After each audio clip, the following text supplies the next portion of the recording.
मिरजेत 2 गटात वाद, नंग्या तलवारीकडून दहशत माजवण्याचा प्रयत्न, 6 तरुणांना पोलिसांनी ठोकल्या बेड्या, व्हिडिओ व्हायरल।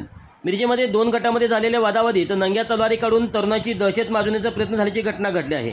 याचा व्हिडिओ व्हायरल झाला असून हा मंगळवारपेठ माई गल्ली येथे घटना घडली होती। या घटनेची माहिती मिळताच मिरज शहर पोलिसांनी घटनास्थळी धाव घेऊन नंग्या तलवार घेऊन दहशत माजवणाऱ्या तरुणांची धरपकड सुरू केली होती। माई गल्ली येथे राहणारे रफिक मौला मकानदार आणि खंडेश साळुंके या दोघांच्यात राहत असलेल्या ठिकाणी वहिवाटीच्या बोळाच्या मध्ये वाद सुरू होता। सदर वहिवाटीची वाट बाबत न्यायालयात खटला सुरू असून त्याचा राग मनात धरून यातील आरोपी खंडेश साळुंके, संभाजी मयूर प्रसन्न शंकर निरंजन पूर्ण नाव माहीत नाही यांनी संबंधित फिर्यादी यांना तलवार दाखवून जीवे मारण्याची धमकी दिली आहे। याबाबत मिरज शहर पोलिसात 6 जणांच्या वर गुन्हा दाखल झाला असून पोलिसांनी रात्री शोध घेऊन सर्व आरोपींना बेड्या ठोकल्या आहेत। अधिक तपास शहर पोलीस करत आहेत।